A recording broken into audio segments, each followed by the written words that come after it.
Should be going live any minute. Yep. Okay. All right.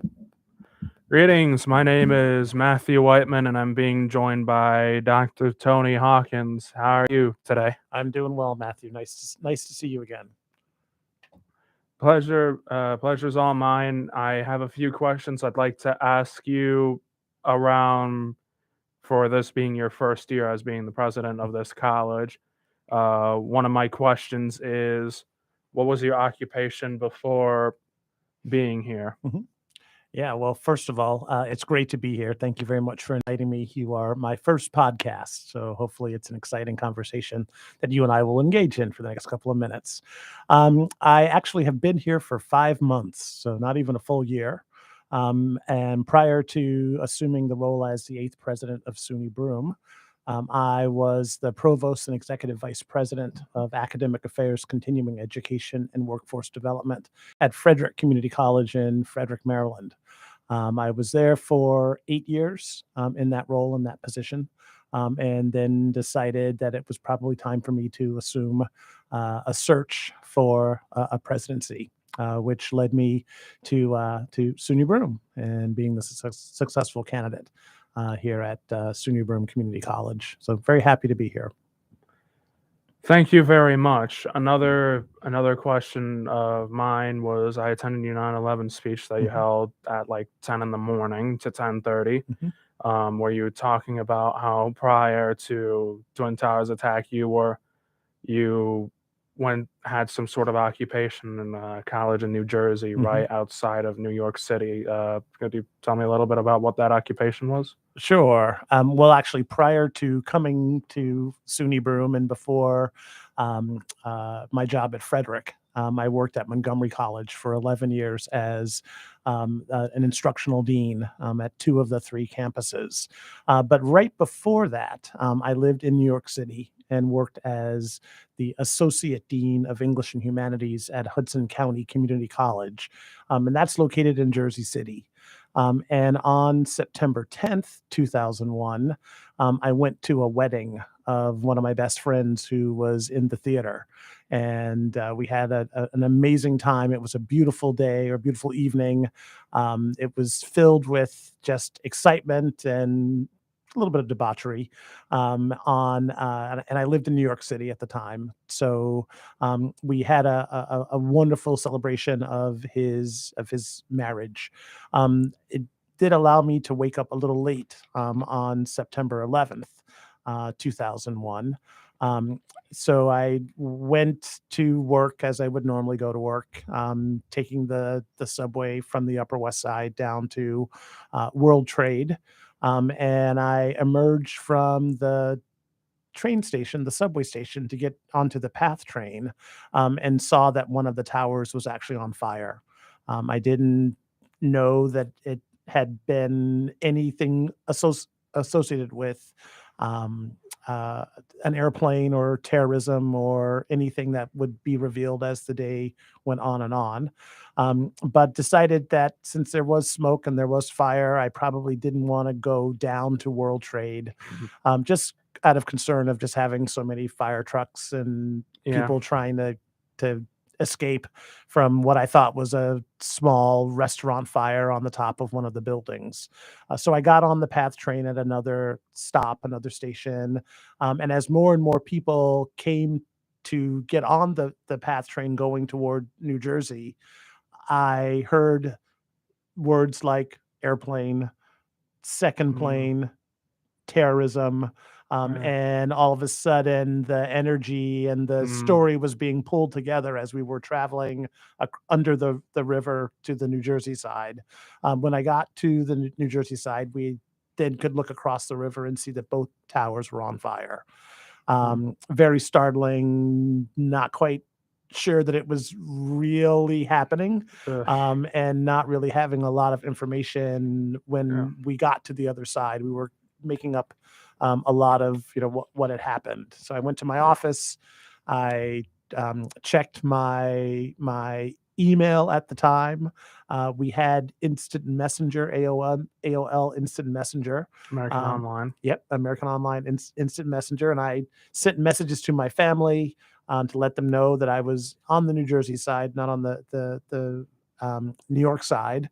At which point, a student came into my office and said, Dr. Hawkins, one of the towers just collapsed. And I, once again, didn't believe any of it. It all seemed like a dream. I went to the roof of my building where I was working and saw indeed one of the towers had fallen. And Mm. as I'm processing it and trying to figure out what's going on, I saw the second tower crumble. So you Um, got to see it in firsthand eyesight. I was across the river and I got to Mhm. see it, but it was extremely surreal, and the unimaginable had happened right before my eyes. It Mhm. was a startling day, a very long day. They But didn't let us get back across the river to the Manhattan side until about 9 o'clock that night. mm, And when I emerged from the PATH station, um, all of Lower Manhattan was eerily quiet and yeah. very, very calm. I walked to my apartment. I walked up the 15 flights to my unit, and slept for about 3 days because I was emotionally and physically just wiped out from all that had happened during the day. Yep. So I get that tragic event happened to Mhm, you, and you stayed at that college for a while, and then went to the other one. What made you decide to go to SUNY Broome mhm, compared to any of the other universities in mhm, the upstate New York area, like SUNY Cortland, mhm. Oswego, or Binghamton University? Sure. Well, I am a huge fan of community colleges.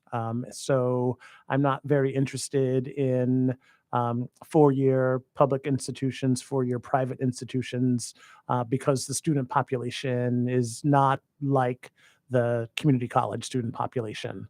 Our access mission and our commitment to student success really does make this a unique institution, and unique meaning that I can see the impact that I'm having first as a faculty member, then as an administrator, and now as a president. So I was looking for a presidency at the time that I began my search for one, and had looked at the State University of New York, at SUNY overall, and the community colleges that make up the community college system within SUNY. Surprisingly, I did not, when I began looking, I did not have Suny Broome as a possible opportunity. I'm familiar with the previous president. He had not given any indication that he was going to vacate or retire from his position, and so I, had no knowledge that the position was vacant. Because I was a pretty successful candidate in several of the other SUNY searches, it was recommended that I take a look at SUNY Broome, with very little knowledge of how special a place SUNY Broome is, how special a place Binghamton, New York is, how special a place Broome County is, and its rich history and tradition. I'm glad I did receive direction and guidance to give consideration to this opportunity, and find that it's a really good fit for me. So I'm very happy that the search consultant directed this vacancy toward me, and I applied, and very happy that the Board of Trustees selected me. Thank you very much. Um, another question I have Mhm. is what would be some of the do you have any plans that you plan to go through college with now that you're here and obviously engaging with a lot of students? Obviously, this is Yeah. your first podcast, but do you have any other plans as to what you want to do with this college going forward? Mhm. Yeah, this, as I mentioned in, previously, there's so much opportunity here in Broome County, in Binghamton, New York, in the southern tier, that is on the cusp of being pretty big, pretty major. My plans are to continue to support the legacy of this institution. There are many alum in the community who have stayed within the community and are great supporters of the institution. There are many wonderful people in business and industry who want to see the community college take an active role in the latest development of battery technology and help the county really find its place again as a tech hub, and regrow the citizenry of Broome County. I know that this institution also has expressed a sentiment of being stuck in time, and its purpose and mission is foggy. I'm hoping that under my leadership, I will get us unstuck. I will establish a direction that's clear and less murky, and really give the community a voice in access through higher education, through Suny Broome. And so far, I've found that message resonates really well with those that are on campus, students, employees, faculty, staff, administrators, and resonates really well with our community, because everyone really does want to see this institution succeed.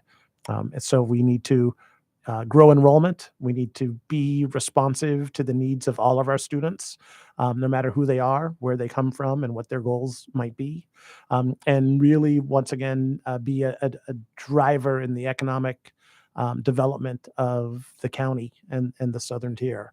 And all of those things are popular or are possible right now.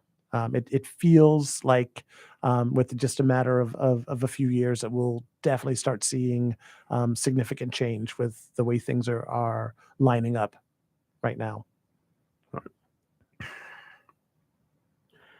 Yep. I'm glad that you wanted to show signs of clarity towards the college. Do you have, um, and I'm glad you're putting the Mhm. college into a right direction. Do you have anything else that you would like to add on to Mm. this stream? Sure. I mean, clearly, this Yep. institution has established itself nicely as a transfer institution and fulfills the transfer function of students who want to begin their higher education journey at a community college. So that one is really clear. It's also real clear that there are degrees and programs that allow students to complete them and go into the workforce, and find really good jobs upon graduation. But there are also students who either have distractions, who Mhm. have had false starts, who want to take a break from high school and not go directly into college. Mhm. There may be older students that are looking for career changes. There may be students that have other abilities that may take a little longer to graduate than the traditional transfer student might take. Mhm. And I believe that, there's a place for all of those students here at Suny Broome.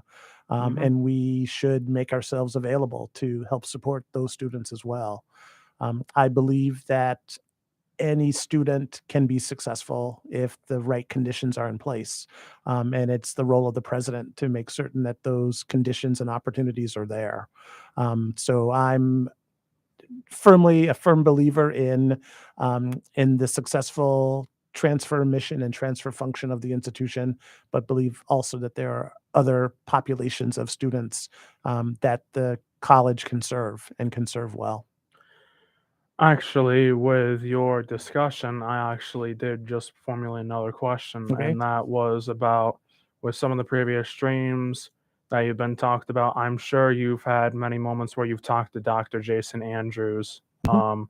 on the board meetings. I only know this because he was my school superintendent Okay. as I graduated from Windsor. Yes. Um, The one thing that came in through my head was, do you have any other plans in terms of reaching out to the other school districts Mhm. that are not colleges or anything? The other high school districts is like JC, Binghamton, Windsor, Shenango Yes. Valley, and Forks. Yeah. In terms of opportunity for 2-year schools. Mhm.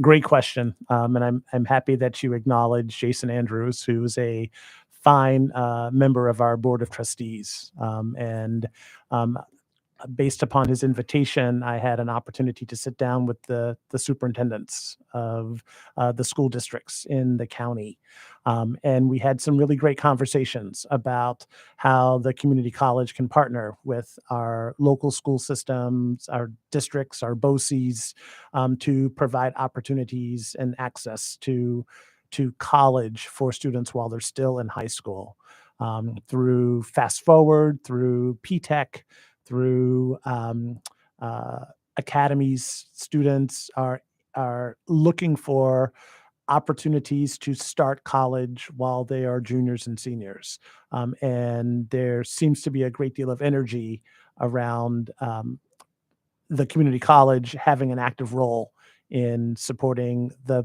public schools in offering college courses and opportunities in their classrooms. So it's a conversation I've had a couple of times with several of the superintendents. Um, Unfortunately, Suny Broome is not the only player in town, so it's up to me Mhm. and the faculty of Suny Broome to make it really clear that we are the best player in town and we are actually very good partners Mhm. and are really interested in filling that void for institutions that don't have either lots of opportunity to earn college credits where we can fill in the gaps, Mhm. and really it becomes a matter of equity, and when we have those conversations, to help students Mhm. have access to college experiences in high schools, that we benefit from those Mhm. interactions as well. I believe the first place where you could start in a situation like that is, well, for an example, how I came here to the college Hmm. when SUNY Broome visited the high school and handed out a bunch of flyers Hmm. about going. I wanted, I don't know, most of it was to make my parents proud, but part of Hmm. it also, wanted to see what was here, and Hmm. I've enjoyed every bit of it. The one thing that I actually had to learn from my mom talking to me about this, though, was that if you attend a 2-year school like SUNY Broome, Hmm. unlike the 4 years and 6 years in the other places, you don't have to take an SAT test in high school. And that's something they really just keep hush hush and they Hmm. really don't explain it to you. I Right. I didn't get that conversation from any of the school staff in Windsor, so Hmm. it might be something that you might want to either bring public or use that in terms of advertising, as in saying you don't have to take the extremely long SAT test and that you might fail or might get a terrible grade on when you Yeah. can go to the 2-year school like SUNY Broome, get a GPA of over 3.0 or 3.5, and then just Hmm. get accepted in most colleges due to that. Yeah, that's a great observation. I'll talk to the marketing folks to make certain that that message is clearer. Not only is it important for students to understand if they take classes at the community college, those credits will transfer to four-year institutions. Um, Not only is that important to be made, but also if a student earns an associate degree, then that entire degree really does provide access to a large number of programs, probably not on many of our selective or many of the selective programs that are out there. But if there's a complete degree, then that receiving institution won't pick and choose which of the credits to accept. They pretty much accept the entire degree. So yeah, it probably is in our best interest to make certain that that message is clearer. But also, I want to stress the importance of earning a degree, not graduating early or leaving before graduation. Because when you leave with a degree, first of all, you have a degree, you have a piece of paper that says you are successful. But also, it means that the ease of transfer is accomplished because you have a 60 credit degree. Hmm. The communications degree was closer to a 62 credit degree, which Uh, is why I was graduating a little later than that, which it has been really enjoyable in mhm, the college. There's a lot of clubs out there. I'm currently in the communications club. mhm, If you've ever had any ideas of what you want to do for either more or less student activities, since I know there's the activity fee mhm. and everything else with all the events that happen. Um, what's your ideas on that or first impressions when you first came here on some of those? Yeah, first of all, I want to applaud the student leadership of this institution. I have never met a more engaged, authentic group of students who really do care about this institution. I've never met a group more engaged in my life. Maybe it's just Mm, the timing of it all, the confluence of great people, yeah. sort of to take classes at the same time. So I want to applaud and acknowledge, how fortunate I am that the current group of students are here, and they're very, as I said, authentic. They're very outspoken, and they really do have some great ideas of what it means to be a student and how we can aid in their success. I the way the student activities fees are distributed, those that are designed for clubs and organizations are really managed by the Student Government Association. And have not, I'm not aware of, any challenges or problems with students having access to resources. They seem to manage their funds really well. People have access to them, and the clubs and events that are here on campus, I believe, are well representative of the community. They're interesting. There's some that you're like, okay, hadn't really thought about, that particular club, but they all are well attended. They've got great, strong student support, and like I say, the leadership among the students could not be stronger. So I'm pretty pleased with the work that's being done in student activities, in student affairs. Um, really admire the work that's being done in our residence halls for our students who live on campus as well. Now, I'm sure I've talked about this earlier, but especially with the desks and chairs that Hmm. are with the other classrooms about how small those are, as you call them, Hmm. tablet desks. I didn't even know they had a specified name to them. Yeah. As you said, you've been in other colleges where you ended up getting rid of them. Hmm. So, like I said, maybe you could bring that up to whatever is in charge of that Hmm. circumstance or situation, Yeah. only because uh, or whether or not ask students whether they're comfortable with it or Hmm. not, as some would probably not have much of a problem, while some might. Yeah. There's no doubt that there are some um, uh, aged furniture, some equipment that needs updating and a reexamination. The the normal, what word I'm looking for? The normal furniture in colleges and universities these days are not tablet armchair uh, seats. Are not to say our student body is bigger than No, they have been in the past, but they're just not comfortable. And if they're you're of a particular small. size or Mhm, comportment, then it's not a very comfortable place for you to try to learn. mhm, So many institutions are going for tables that can be repositioned, mhm, that can be adjusted. They can You can put two tables together and make a small group setting. People can spread out. They're not restricted to mhm, the 8 by 11-inch tablet mhm, that usually gets in the way when they're trying to get in and out of the desk itself. So we need mhm, to re-examine just a lot of the the dated furniture, Mhm. facilities, spaces, and really concentrate um, on what our students need to Mhm. be comfortable, to be attentive, to Yeah. be effective in Mhm. sitting through 50-minute, hour, 15-minute Yeah. classes.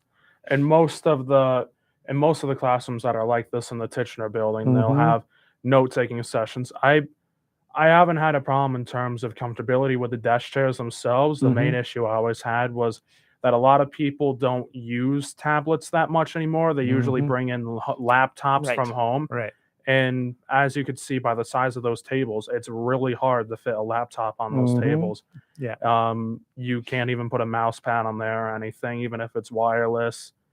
So that's just something I wanted to bring up as You an a great observation. I didn't really recognize, mhm, um, how many of the classrooms in the Tishner building were actually using, a tablet armchair. I'm a left-handed writer, hmm. and nothing is more frustrating than going into a classroom where the tablet's on the wrong side. So, personally, I would prefer that they be tables and chairs, not Mhm, the tablet armchairs. mhm. The and so I'm sure you said earlier you've been acquainted with this campus for 5 months. Do Mhm. you have any, have you ever visited this part of, like, the Southern Tier before, prior to this, um, area in college? And I can tell by your chuckle, it may or may not have Um, been that you visited here before. no, I have not visited here, before.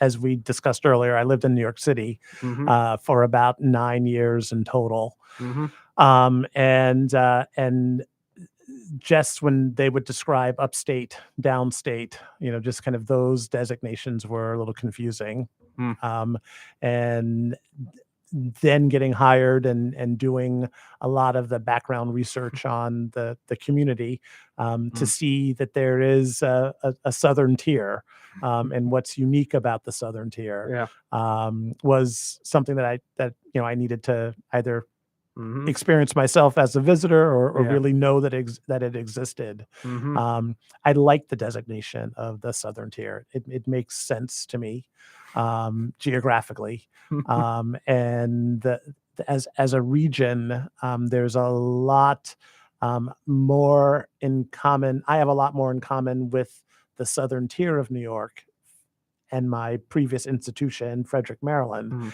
than I would say a downstate or any of the larger cities that are upstate. So an Albany or a Buffalo or Syracuse. So I'm comfortable here. mhm, It is a little slower, because I am from Washington D.C., but the student population, the history of Binghamton itself mhm, really does mirror and parallel my experience at Frederick. mhm, And I have watched Frederick County, take a very similar course of revitalization and reimagining itself, as I anticipate Broome County will do as mhm, well. They feel very, very similar. And Frederick County is now a really thriving county that's outside of Washington D.C. It has a wonderful tourist industry that's come to it, and their major business is biotechnology. So lots of very similar conditions are being put in place. So I can see the possibilities and am really pretty excited about it. So you so you haven't actually visited this area, but you mentioned Albany and Syracuse. So Mhm. have you visited those areas or no? No, Shake your no, head. no. So I guess I know they probably said some stuff maybe about upstate New York Mhm, and New York City, whether this is upstate and this is downstate. mhm. Trust me, if you ever look at a map or an atlas, if you ever look at what the regions are actually specifically called, it's going to get a lot more confusing Yeah. for you unless you experience it. For example, I've lived up here my whole life, lived Mhm. in Windsor, of course, which I do recommend if you ever want to visit there sometime. they just brought back a fair Hmm. that they haven't done for over 20 years that has existed for a long time. Um, I never got to see it till recently. They do it in August. Um, I could show you a little bit Mhm. about it post live production. Love it. Thank you. The and there's other areas around the area too, Shenango Valley and other Shenango Forks, Mhm. Shenango Bridge, uh, and the huge river that goes across both these cities of my little town, the Susquehanna River, Yes. um, which of course that goes through a lot of different areas. Not to mention the geographic area bordering Pennsylvania, Mhm. having people come from down there to up here, Yeah. and also uh, whenever I looked at the map regions on my phone, there's the Buffalo region, which is considered its own thing, West New York, and then Mhm. there's Central New York, which is what we're considered in Central New York, leading up to Syracuse, all the Syracuse. way to Yes. Lake Ontario, uh, um, the the Oswego part of Lake Ontario, uh, and we're called like the southern tier of that area. Then you got the Albany area, which includes places like Schoharie County Mhm. and all these other areas, which I I recommend just looking up popular areas there. And if you ever think about them, the one place I always used to visit was a place in Ithaca called Tuckernock Falls. It's right next to Cuga Lake. I'll have to write those down. Yep. Yeah. Yeah. But I my knowledge of the upper part of New York right now is really around where community colleges are located. mhm, And I'm that's my way to kind of understand geographically where cities are mhm, located and big towns that are familiar are located is yeah, how close are they to a community college that mhm, serves it. mhm, Um, I have to tell you that I have been nothing but impressed by the amount of things to do, the celebration and pride that exists in Broome County. I remember for 3 weekends in a row, maybe 4 weekends in a row in August and September, there was Porch Fest and Luma and the Blues on the Bridge, and all of these kind of amazing community-based activities. So there's plenty of stuff to do. There's plenty of activity within an hour's drive, that where you can get away and come back, within the same day. yeah, Um, the jury is still out on the winter weather. mhm, That I think is probably the only unknown I have, that I keep yeah. getting surprised by, but otherwise I just keep finding more and more reason to be excited to be here. Well, I'm sure if somebody ever does a podcast with you again, I'm sure after this winter ends, you could give them a conclusion of what your first winter in upstate New York was like. Oh, We don't get lake effect snow like Albany or Syracuse right. or those other cities up by those big major lakes are. Uh, we get um, we get a mixture of snowstorms, that sometimes snowstorms collide, which can Mm. get to, I'd say, maximum 20 or 30 inches of Oh my snow god. and ice.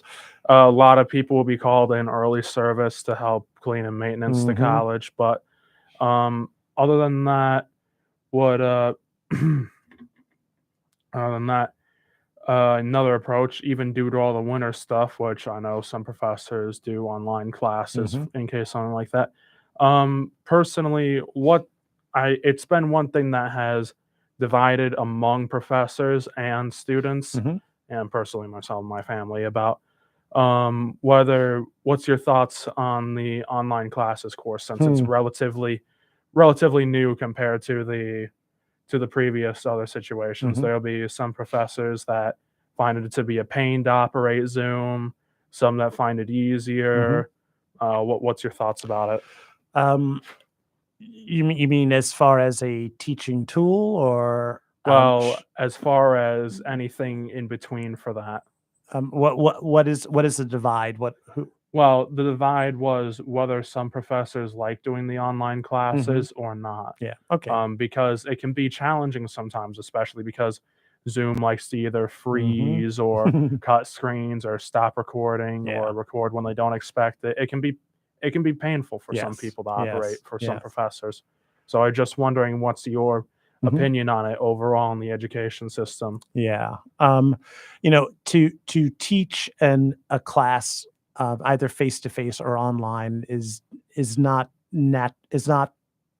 normal and doesn't come naturally for people. Otherwise, Mhm. everybody would do it, Mhm. and everyone would be good at it. Mhm. Um, there are the same can be said for students. Some Yep. students are really good at sitting in front of a computer, and others need to have that connection.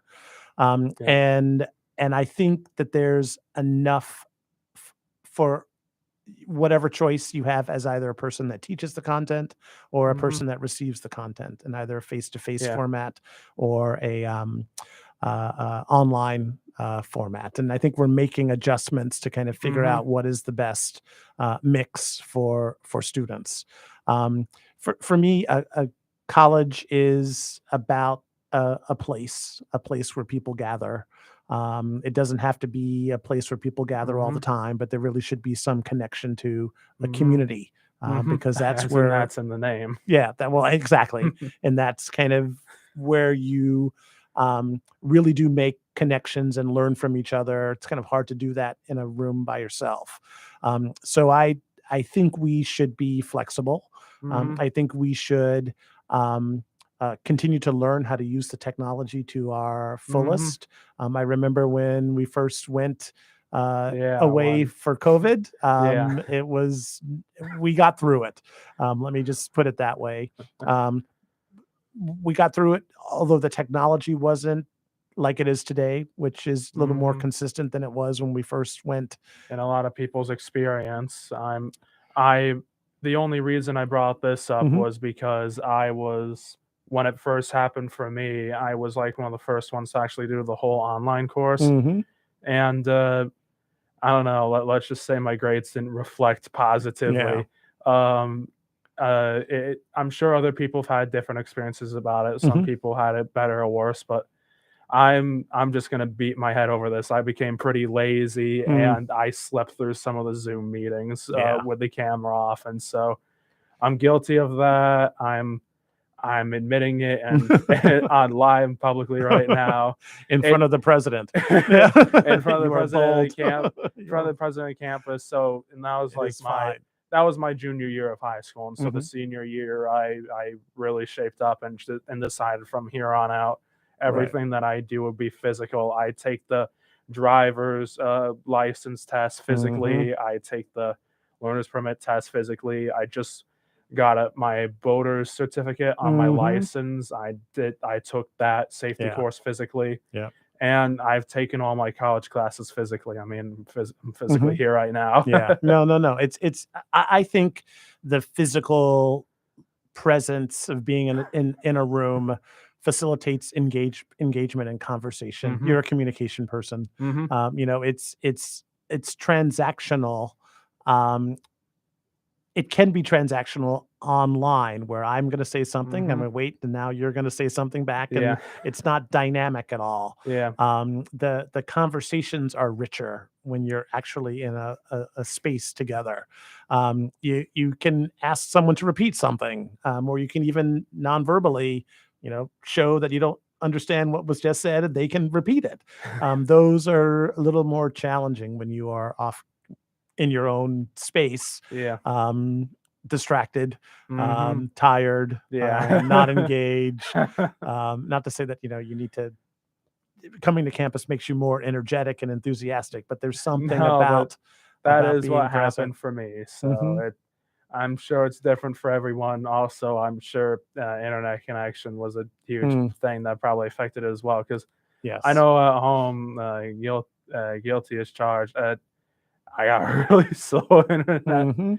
Most of the internet required activities I've done either on You campus, come to or if it's on campus. Yeah. campus, just typing and submitting stuff, and Yeah. that's just about it. Yeah. It is a challenge. It's getting better though.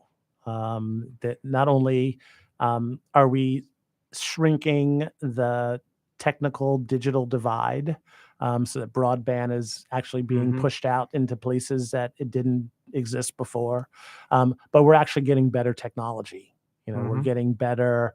We're getting more comfortable with the use of Zoom and Yeah. other tools. We just need to do a better job as an institution to help students eliminate some of the confusion. There are templates that we're having conversations about, so that a student knows exactly in an electronic form where the assignments are located on a website, where the extra readings are located, how to take where the schedule is. We can do a better job of creating some consistency, so that that barrier of, well, where is this Mhm. piece? So where is this tool located, gets Yeah. eliminated for students who may get turned off because they can't Mhm. find it quickly. Yeah. And that's what I mean when I say, it's up to us to make certain that the conditions for success are there. Yeah. And we'll feel better about it. Our students will feel that we are responsive and really care about their success. Mhm. And I think overall, we'll be able to have that feeling of community once again, Mhm. when we figured it out. I've been entirely grateful though to the Aero office team because I remember my first semester being here. I don't know if you've met them or not. Mhm. Those including John Cover and Francis Yes. and the other people that were there. Mhm. They've been really helpful to a lot of other students there if they ever get lost or need anything printed or need a Mhm. meeting or anything. Those are the types of people to go out to and reach Mhm. to, or if you're struggling with different classes. Um, they've just been a majority help for that. So I think the solution for the students Mhm. that are stuck, whether they can't find something really fast enough, the most important thing, I guess, is to tell them to reach out. I appreciate your giving a shout out to the ARO team, but also to all of the other, the math lab, Mhm. the writing center, our library staff. Mhm. Um, just if there's one thing that I could stress to students, is just ask someone to Mhm. help. It doesn't mean anything if you're asking for assistance. No, Um, shouldn't be you would embarrassing. actually it shouldn't be embarrassing. And actually, many of our students who do really well take full and complete advantage of Mhm. the math lab, the writing Yeah. center, other kinds of tutoring support. Um, and by doing so, Mhm. data to support this as well, Mhm. their grades go up at least Mhm. one letter grade by Yeah. making a trip or a visit to any of the support services that we offer. Mhm. So students shouldn't walk around as though they don't Yeah. have an answer. Ask anyone, Mhm. and they'll be more than happy to sit down and help students figure it out, and not just send you off on your own. Even if it means asking professors that are not involved with the ARO community, Mhm. just your regular professor you have with your class. Most of them seem to do well in helping, and Yeah. I've been happy enough. Shout out to Christopher Keaty and Skinner, Mhm. Dr. Skinner, for being two amazing people. I Yeah. can just sit and just hang out in the streaming area and Mhm. just talk to them, Yeah. whether it be about anything from random events that happen to just saying hi. Yeah, I'm glad you said that. I really, I'm gonna punctuate what you said and just say thank you, because it is true. It's a Yeah. very, very caring institution. Mhm. Students should not feel anything other than people are willing to help them, Mhm. by coming forward. It means nothing other than we get Yeah. to do our jobs. The one speaking about the shout out to the other professors, Mhm. one thing that just struck me out of curiosity, Mhm. I haven't actually asked the professors about this. I handed towards the end of the semester, but have you been incited about how at the end of every semester, there'll be professors that'll sit down with some of their students, and have them file out like anonymous ratings or whatever on what the teacher did right or Mhm. wrong. Mhm. I I'm personally curious as to why they had to be anonymous. Mhm. I know it's to keep security for everything, Mhm. but I mean, I was guilty for the first semester of writing my name on the anonymous Mhm. report Mhm. Yeah. about how great the professors were. Mhm. Yeah, I mean, the anonymity actually is to allow a student to really Hmm. truly express how they feel about a course. Yeah. And if there's any thought that Hmm. there'll be a faculty member who we want to share this information with, a Hmm. faculty member may determine who wrote this Yeah. comment. It could be a little Yeah. stressful. I know at my previous institution, we didn't release the Yeah. student evaluations until all the grades were turned in, Hmm. and that served to let students know that this evaluation is not going to Yeah. affect your grade. Yeah. But still, Yeah. students, they are concerned, Hmm. especially if they're going to come back the following semester and take classes in the same department or Yeah. even classes in this with the same professor. Um, Yeah. so yeah, I'm not a big fan of anonymity all the time. I think if you have something to say, you should probably put your name to it. Yeah. But I think in this particular case, um, the fact that it's anonymous will produce Hmm. richer information to be Yeah. helpful. I'm not discouraging the anonymous Mhm, information. It's just I'm one of those types of people, I guess, when I'm addressing something, whether it be about a teacher or principal, mhm, I usually like to write my name on it to basically let them know who I mhm, am. I know other people might not be comfortable with that, yeah, and that's okay for them. It's just I'm the type of person that's it's better to speak the truth mhm, and to speak it directly and to let the person who you're speaking to know who it's coming from. yep. I like that, Matthew, thank you. Um, I I think what's important is that people complete the evaluation. Hmm. It's not, um, designed to Yeah. penalize, it really is designed to make us Hmm. better. Hmm. And Yeah. if you wanna be better, then you should be open for Hmm. comment, Hmm. and reflect on it. And most teachers that I've had for the communication Mhm, class, I'm lucky where a lot of them allow discussion engagement instead mhm, of just a plain old lecture that yeah, some people probably would have either experienced in high school or previously to that.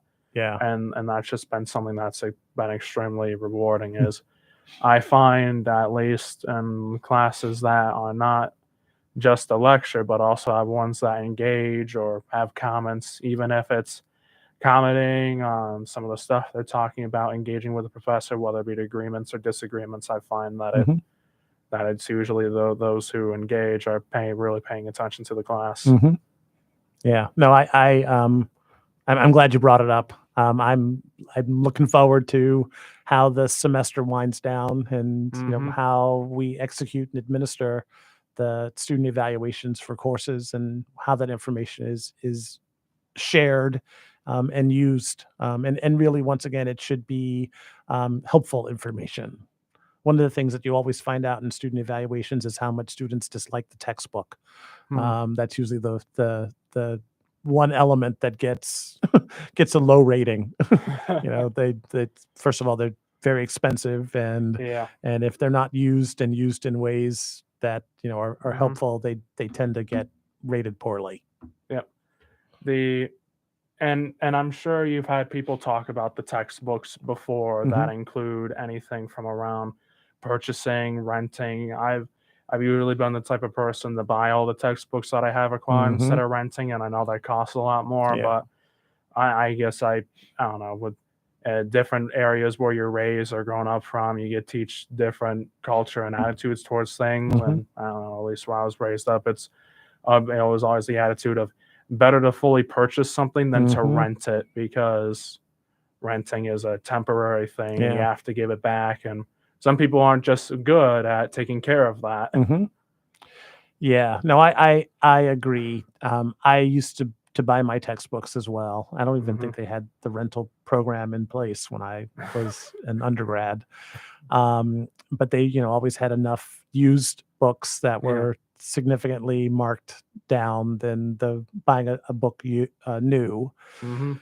Um, you know, w- the just when you talk about textbooks in general, just the price of textbooks in Mhm. many cases It are so high that Mhm. students don't buy the book, Yeah. and that's a problem. And Or part of they, that has been relieved, of course, by the PDFs Mhm.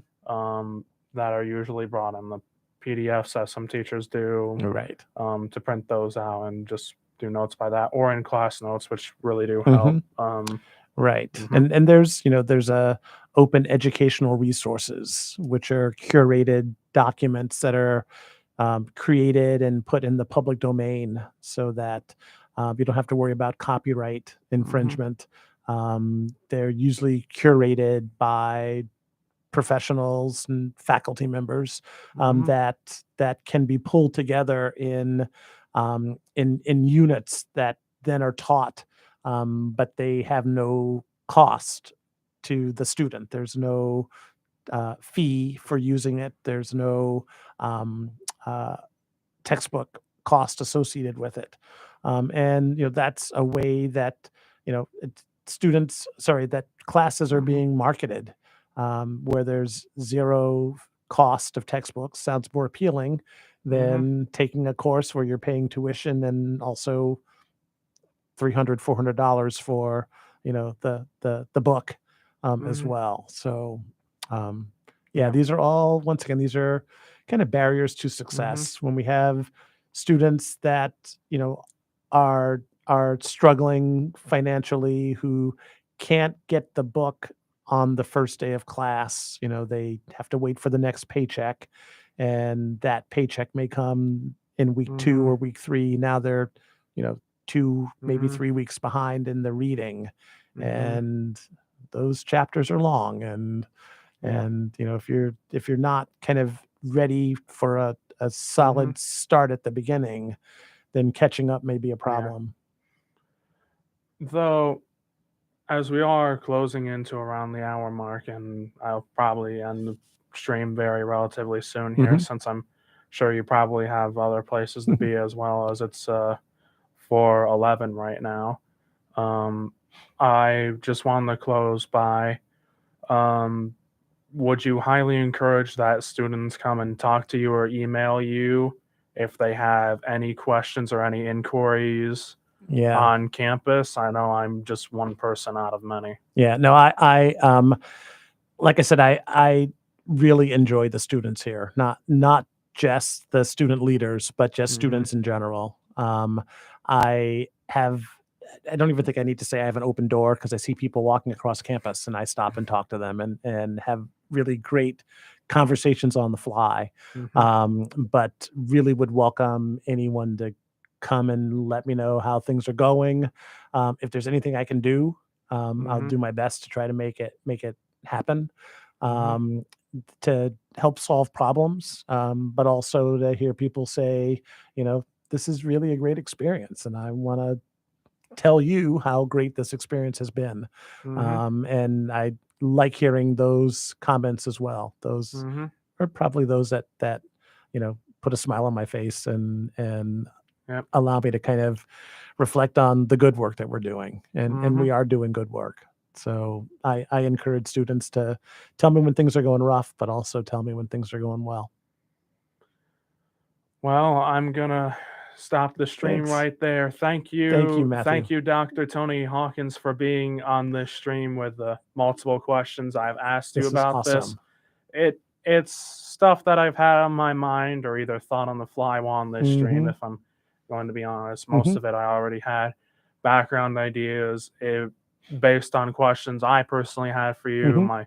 my parents did, and maybe some questions they had about the community. And thank you for Mhm. answering them to your best ability. Great. And I uh, appreciate it. Thank you very much for your time. This is this good. is Matthew Whiteman signing off.